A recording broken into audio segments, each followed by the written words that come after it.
இந்த விஷயத்த நான் நேரா போய் ருத்ராமா கிட்டயோ இல்ல வீட்ல இருக்க எல்லாரையும் கூப்பிட்டு நான் பேசுனேன்னு வச்சுக்கோங்க, பிரச்சனை ரொம்ப பெருசாயிடும்.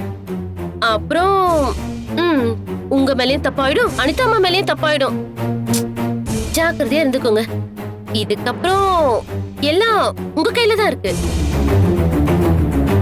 நீங்க நீங்க இன்னும் நல்லா யோசிங்க சம்பந்தி. தப்பு இல்ல. ஒண்ணுக்கு 2-3 தடவை யோசிக்கிறதுனால நீங்க கண்டிப்பா ஒரு நல்ல முடிவு தான் எடுப்பீங்கன்னு எனக்கு தெரியும்.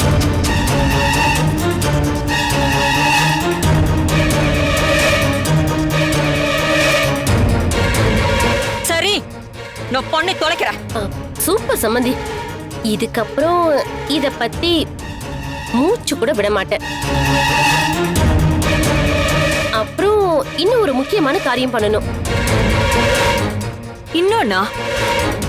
அதுவும் என்னன்னு சொல்லி தொலை சீக்கிரமா. ரொம்ப பசிக்குது சம்பந்தி. நீங்க உங்க கையால கொஞ்சம் சாப்பாடு பரிமாறினா நான் கொஞ்சம் திருப்தியா சாப்பிடுவேன். அப்புறம் சம்பந்தி, இப்போ நான் உட்கார்ந்து சாப்பிடுற இடம் சமையல் கட்டா இல்ல டைனிங் ஹாலா? இருடி, உனக்கு இருக்கு கச்சேரி. என்ன சம்பந்தி, மறுபடியும் யோசிக்க ஆரம்பிச்சிட்டீங்க? சரி, நீ போ. நீ போய் உட்காரு, நான் உனக்கு பரிமாறுறேன். நீ உன் வயிறு நிறைய நல்லா சாப்பிடலாம். போ. நீங்க வாங்க சம்பந்தி. நீ போ, நான் வரேன்.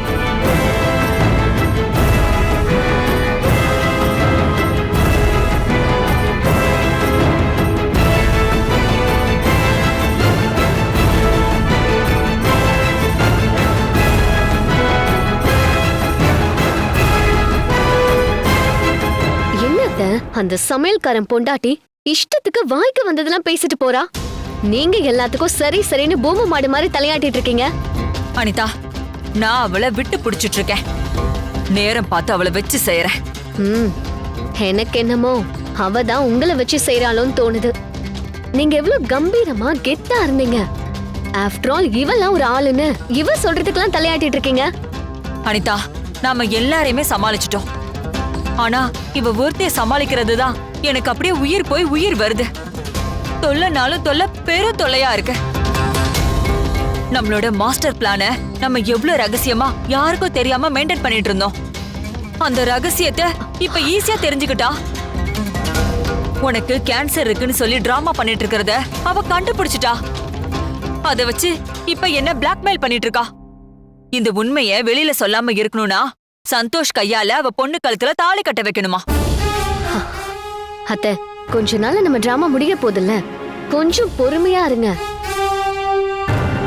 எல்லாமே நம்ம பிளான் பண்ணபடி சரியா தான் நடந்துட்டு இருக்கு. அவ என்ன நம்ம டிராமாவை ரிவீல் பண்றது? அவ சொல்றதுக்கு முன்னாடி நம்மளே அதை ரிவீல் பண்ணிடலாம் அத்தை. சரி அனிதா, எல்லாமே இப்ப வரைக்கும் சரியா தான் நடந்துட்டு இருக்கு. இருந்தாலும் நம்ம இன்னும் கொஞ்சம் கவனமா இருக்கணும். இவளை எப்படியாச்சும் நான் டீல் பண்ணிக்கிறேன். நீ எதை பத்தியும் கவலைப்படாம படுத்து தூங்கி ரெஸ்ட் எடு. சரி. எனக்கு ரொம்ப டென்ஷனா இருக்கு. நான் என்ன பண்ணணுங்கிறத நல்லா போய் உட்காந்து யோசிக்கிறேன். அப்புறமா நான் போய் தூங்கிக்கிறேன். நீ போ. சரிங்க அத்தை. Good night.